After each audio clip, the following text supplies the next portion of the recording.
In a quiet neighborhood, an elderly black woman living alone, known for always cooking for her neighbors, led a quiet but warm life. One rainy night, she opened her door to a 10-year-old boy, shivering and bruised, running from an abusive stepfather.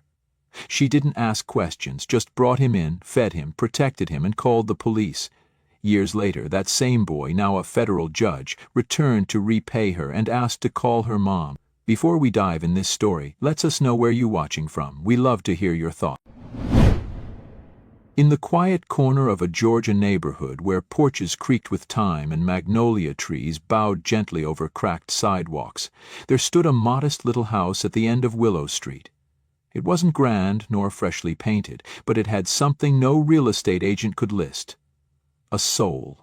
The walls, though worn, had soaked in decades of laughter, gospel music, and the sweet scent of baked cornbread that seemed to hover around the windows like a welcome mat in the air. This was the home of Mama Jo.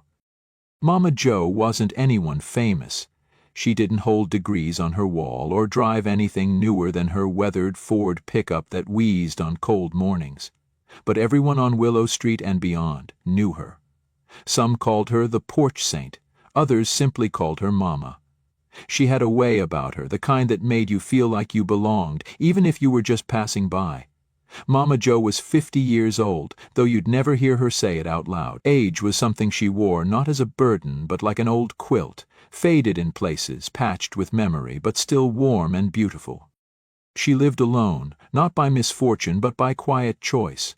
Her husband had passed decades ago, and her children were scattered across states and cities, tied up in jobs, families, and lives of their own. But Mama Jo never let loneliness find a place to sit in her house. Her table was always set for more than one. Strangers became neighbors, neighbors became family, and family, well, she never let go of family, not really. That day had been like any other. A golden light spilled across her garden where tomatoes climbed fences and collard greens reached for the sky. She hummed a hymn as she stirred a pot of gumbo, thick and fragrant, every motion of her hand a quiet ritual of love. The radio crackled in the corner, half playing Louis Armstrong, half static, but she liked it that way. She moved slowly now. Age had taken its share, but her heart beat as young and fierce as it ever did. It was the kind of evening where nothing felt urgent. Children rode bikes home, porch lights flickered on like fireflies waking up, and somewhere a dog barked once and then quieted. Mama Jo had just pulled a skillet of cornbread from the oven, its crust a perfect golden brown, when she heard it. The sound. Soft, hesitant, barely more than a whisper of a knock. She paused. Not many people came by this late. She wiped her hands on her apron, heart not racing but aware. The kind of awareness only women like Mama Jo understood. Those who'd seen enough to know that sometimes trouble didn't shout. Sometimes it barely breathed. She opened the door, and everything she thought she knew about peace shifted. Standing there was a boy, no more than 10, soaked from the drizzle that had begun to fall. Arms folded tightly across his chest, shivering not just from cold, but from something deeper. His skin was pale beneath bruises, one eye puffed just slightly, the kind of wound you don't get from tripping on a step. His lips were cracked, his clothes too thin for the evening air. But what broke her most was the way he looked at her, not with fear, but with exhaustion, like someone who had run too far for too long and wasn't sure if he'd been running toward hope or away from despair. He didn't say much, just 4 words: "Please don't make me go." And Mama Jo, without hesitation, reached out her hand, not with questions, not with conditions, but with the certainty of someone who knew that love didn't ask for explanation. She took him in, closed the door, and just like that, a new chapter began, not just for the boy, but for the 72-year-old woman who had always believed that the front door was never meant to be a barrier, but a bridge. The door clicked shut behind them with a soft finality, the kind that separates one world from another. Inside Mama Jo's kitchen, the warm amber light seemed to wrap itself around the boy like a shawl. The scent of cornbread and simmering gumbo filled the air, grounding the moment with a sense of home, even as silence hung heavy between them. He stood in the entryway, dripping a small puddle onto the faded linoleum, arms still crossed, eyes darting to corners like he expected someone to leap out from the shadows. Mama Joe didn't rush him. At 72, she knew the value of silence and the weight of it. She simply turned toward the stove, pulled a clean dish towel from the drawer, and set it gently on the table before ladling soup into a wide ceramic bowl. "I made this with okra and smoked sausage," she said softly, not looking directly at him. "It's got a little heat, but it's real kind to the belly." She placed the bowl down, added a thick slice of cornbread still warm from the oven, and stepped back like a host giving space to a guest who hadn't yet decided if he was staying. The boy didn't move at first. Then, cautiously, like a stray animal testing trust, he approached the table. His fingers trembled as he reached for the spoon. The first bite came slowly, almost suspiciously, but the second came faster. He didn't speak, but his body did, the sag of his shoulders, the way his breathing slowed, the flicker of disbelief that someone had made something just for him. Mama Joe watched from the sink, quietly wiping a plate that didn't need drying, eyes never leaving him. The bruises on his arm, just beneath the sleeve of his soaked t-shirt, told more story than his mouth could bear. She'd seen enough in her years, seen what people didn't want to talk about, what the law sometimes missed, and what children were forced to endure in silence. When he finished, he looked up at her for the first time, and in his eyes she saw the question he was too scared to ask. "Am I safe here?" She nodded, as if answering a prayer instead of a glance. "You got a name, baby?" Her voice was velvet but firm, the kind of voice that didn't take offense when met with quiet. The boy hesitated, then whispered, "Nathan." It came out hoarse, like he hadn't used it in a while, or maybe he'd learned to stop saying it when no one used it kindly. Mama Joe repeated it back like it was sacred. "Nathan," she said, smiling gently. "That's a strong name. Strong like roots." He nodded once, eyes flickering down, voice barely audible. "Please don't call nobody. I'll be good. I can't go back." And there it was. The plea beneath the silence, the terror wrapped in obedience. Mama Joe stepped forward slowly, reached into the drawer by the fridge and pulled out a faded Afghan blanket. She laid it over his shoulders with the kind of care that made him flinch. Not because it hurt, but because it didn't. "I ain't sending you back, sugar," she said calmly. "Not tonight, not ever to danger.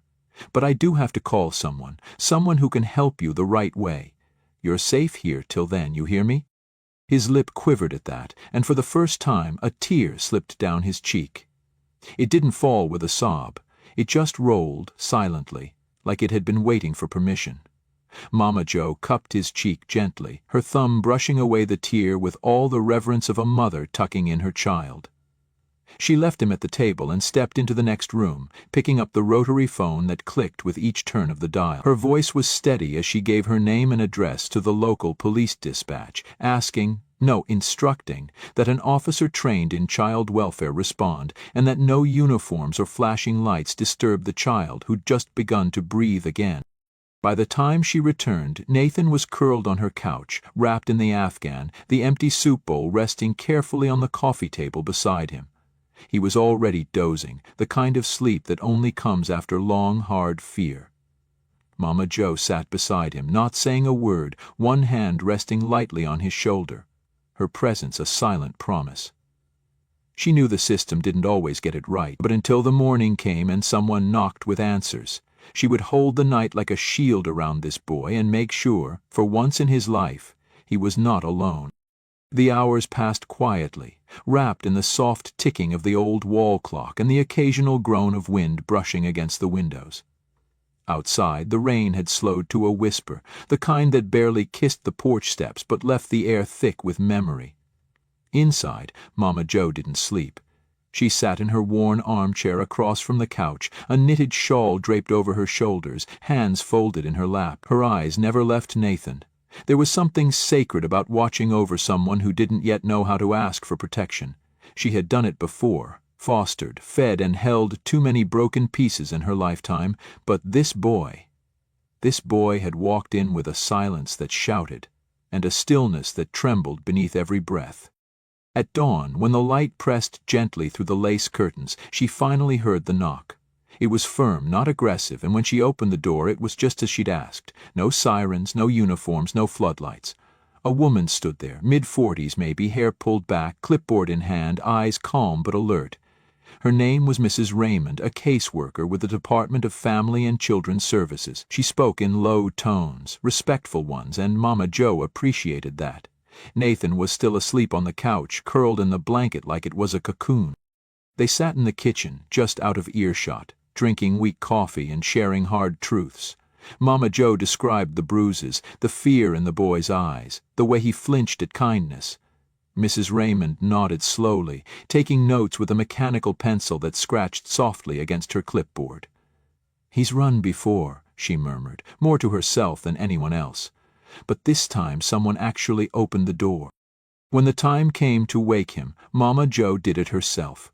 She sat beside him, laid a hand gently on his shoulder, and whispered his name like a lullaby in reverse. He stirred, eyes blinking open with the panic of someone expecting to be snatched away, but then he saw her, just her, and the fear eased, not gone, but quieter. "Nathan, baby," she said softly, "there's a kind lady here who wants to help. She ain't gonna hurt you, but we need to talk about what happens next." He sat up slowly, arms wrapped tight around his knees. He didn't look at Mrs. Raymond, just at Mama Joe. "Do I have to leave?" The question wasn't said with rebellion. It was quiet, defeated, like he already knew the answer and was bracing for the ache of it. Mama Joe took his small hand in hers, her thumb tracing slow circles across his knuckles. "Not right now, and not to where you came from. That ain't ever happening again, you hear me?" Mrs. Raymond knelt beside them, her tone professional but laced with real warmth. "Nathan, we're going to find a safe place for you, a foster home where you'll be taken care of. But for the next few days, if it's all right with Miss Josephine, you can stay right here while we work through the details." Mama Joe didn't flinch at the use of her full name. She nodded once firmly. "He's got a room already," she said, even though she hadn't cleaned it out in years. It had once belonged to her nephew, but the bed was still there and the quilt still fresh with lavender soap. "And I got groceries enough for a week. Don't need no government check. Just need to know he's not going back to hell." Nathan blinked at that, something between disbelief and hope flickering in his eyes. Mama Joe helped him off the couch, led him to the spare room with its soft yellow walls and faded baseball posters, and told him he could unpack his heart here, one piece at a time. Later that morning she took him shopping, not for toys she wasn't one to spoil, but for socks without holes, a toothbrush of his own, and a second-hand denim jacket he picked out with a grin so small it barely counted as a smile. But Mama Joe saw it. She noticed everything. Over the next few days he thawed, not all at once, and not without shadows. He had nightmares, clenched his fists when people walked too fast, and sometimes forgot to speak at all. But each time he broke, Mama Joe was there to hold the edges until he could be whole again. She taught him how to stir roux without burning it, how to shell peas with patience, and how to read the weather by the way the wind rustled through the trees. In return he began to trust, not with words but with actions, the way he'd set the table without being asked, or the way he leaned his head lightly against her shoulder during gospel hour on Sunday afternoons. And when Mrs. Raymond returned a week later with news of an available foster placement, Nathan didn't cry, but his hands shook as he packed his things. A few clothes, a book Mama Joe gave him, and the small notebook she tucked under his pillow. On the first page, in her careful, looping handwriting, she had written, "You are seen, you are safe, you are somebody." He stood by the door, backpack slung over one shoulder, eyes on the porch steps. "Will I see you again?" he asked, and Mama Joe, 72 years strong and still undefeated by time, reached out and cupped his cheek. "You will, baby. I'll be right here, and you come back when you're ready. This door don't close on people who need love." He nodded, lips pressed tight, and followed Mrs. Raymond down the walkway. Mama Joe watched them disappear around the corner, her hand resting lightly on the frame of the open door. The house was quiet again, but something had shifted. Something alive had taken root, and though she couldn't know it then, The seed she planted in that boy, through soup and silence and the simple act of seeing him, was already growing, reaching for something far beyond Willow Street. The days that followed Nathan's departure stretched long and slow, the way time does when something dear has been taken but not truly lost. Mama Joe returned to her routines: early mornings with gospel radio, biscuits in the oven by 7, tending her garden in the afternoons. But the quiet inside her home had changed its shape. It wasn't loneliness exactly, she had lived alone for years, but now the silence echoed with memories. A child's footsteps padding softly across hardwood floors, the sound of silverware clinking gently in a bowl, the low murmur of a boy trying to read aloud. Meanwhile, Nathan's path turned down a road lined with uncertainty.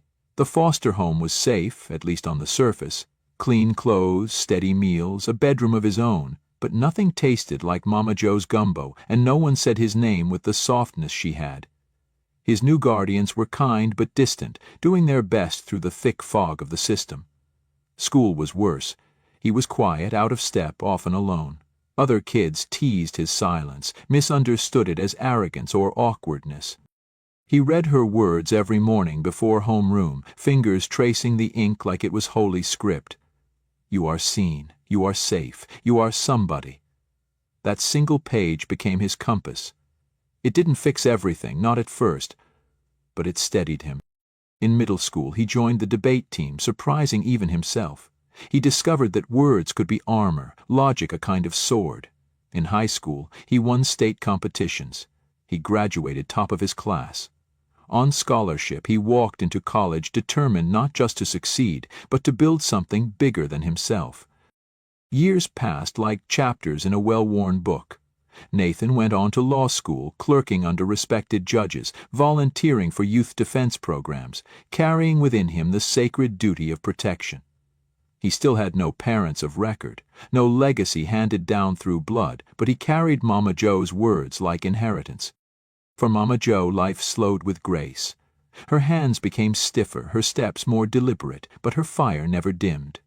Children still knocked on her door for Sunday treats. Teenagers still sought her advice when the world outside their windows spun too fast. She never once locked her door. She never once stopped listening. She never once stopped believing that one act of mercy could change the whole arc of a person's life. And though she didn't know it yet, not in full, not with clarity, her name was already being spoken in places she'd never imagined. In classrooms and courtrooms, whispered in stories and speeches by a man she'd once fed soup and wrapped in an Afghan. Mama Joe had believed in him before he knew how to believe in himself. And that kind of belief, once planted, doesn't just grow. It blooms into legacy. It was a spring morning, crisp and clear, the kind of morning where everything felt newly washed by rain and promises hung soft in the air. Mama Joe sat at her kitchen table, same place as always, steam rising from her cup of chicory coffee, her hands wrapped gently around the warmth. She moved slower now, her joints ached more often than not, and her breath sometimes came in little huffs when she climbed the porch steps, but she refused to let age make her small. The world had changed around her. Neighbors moved, kids grew up, stores closed and reopened as something else, but she remained rooted, like the oak tree in her yard whose branches reached farther even as its trunk weathered. That morning she was sorting through a stack of old envelopes.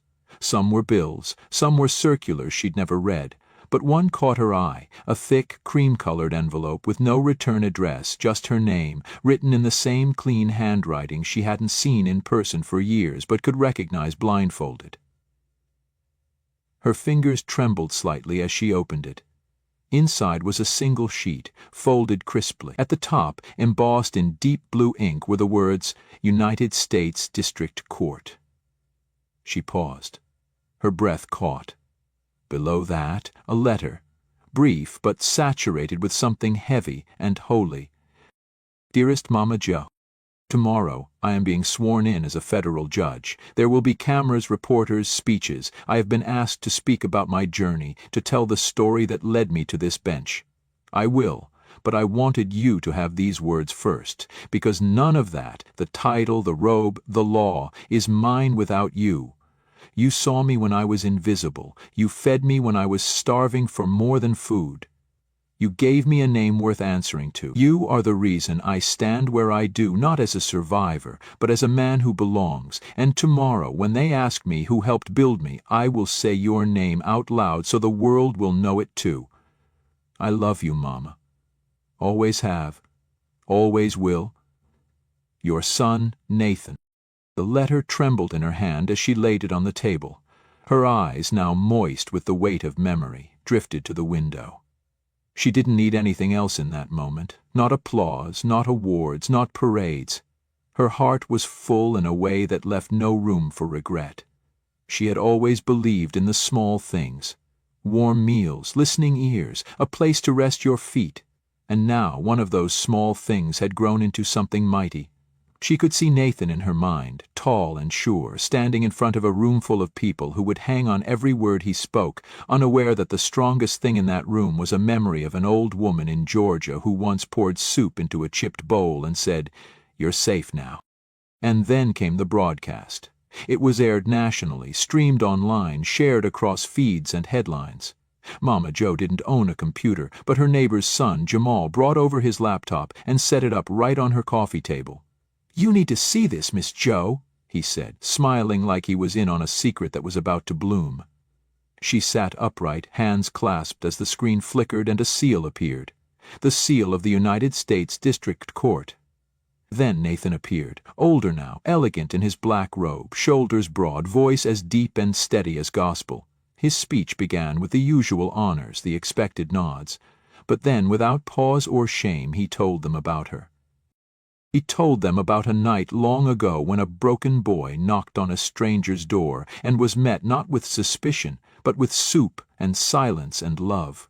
He told them her name, Josephine Bellamy. Mama Jo to everyone who knew her, the woman who didn't save my life once, she saved it every day after by reminding me that I mattered. The camera caught murmurs in the crowd, some people blinking back tears. Nathan went on, his voice unwavering. We speak of justice like it's an institution.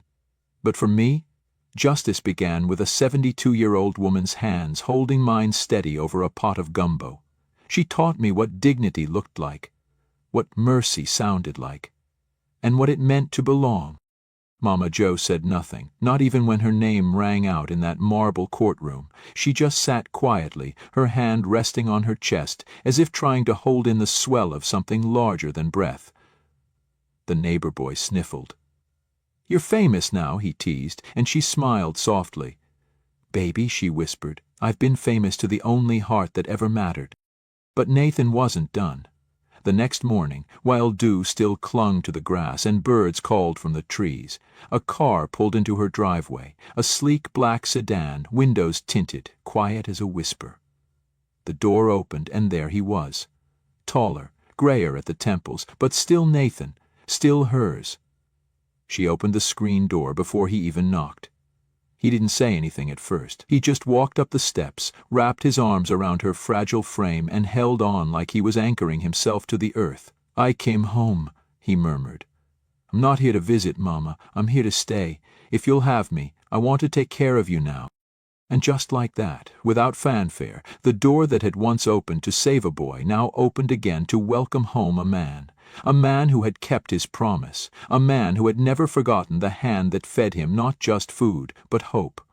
And Mama Jo, now older than most ever make it, leaned into his embrace and whispered, "Took you long enough, baby." One evening, the sky glowing pink with the hush of dusk, Nathan found her resting in her rocker, wrapped in a soft quilt she'd sewn years ago, her breath slow, her smile barely visible beneath gently closed eyes. The jasmine outside the window had begun to bloom early that year, and its scent drifted through the cracked pane like a memory returning home. Nathan sat beside her, a quiet reverence in every motion, and took her hand, feeling how fragile she'd become, how time had thinned her skin but never her spirit. He didn't speak right away. He just watched her, memorizing the angle of her jaw, the silver waves of her hair, the soft rhythm of her chest. Then, with a voice both steady and full of ache, he said, "Mama, I've been thinking. It's not enough for me to visit, not any more." She stirred, her eyes fluttering open, and she smiled when she saw him. Not surprised, not startled, just peaceful, like she already knew what he was about to say. "I'm here now," he continued, his voice low, "and I want to make it official. I know I'm grown, but I want you to be my mother. Not just in my heart, in name, in everything." Her eyes shimmered then, not with shock, but with something deeper. Recognition, gratitude, a love so old it didn't need words to rise. Her hand gripped his just a little tighter, her thumb tracing his knuckles like she'd done when he was a boy too scared to sleep. "You always were my son," she whispered, barely louder than the creak of the floorboards. "From the moment you knocked, baby." Nathan leaned forward and kissed her forehead, a promise sealed not in ceremony but in blood that had nothing to do with lineage. That night, under the same roof where their story began, Nathan filed the paperwork that would make it true on paper, what had long been true in spirit. He signed her name with reverence, Josephine Bellamy, now his mother by choice. She didn't need the legal title, but he gave it anyway, not to change who she was, but to honor her for all she'd always been, and from that moment forward he called her Mama with no hesitation, no explanation, just truth. Join us to share meaningful stories by hitting the like and subscribe buttons. Don't forget to turn on the notification bell to start your day with profound lessons and heartfelt empathy.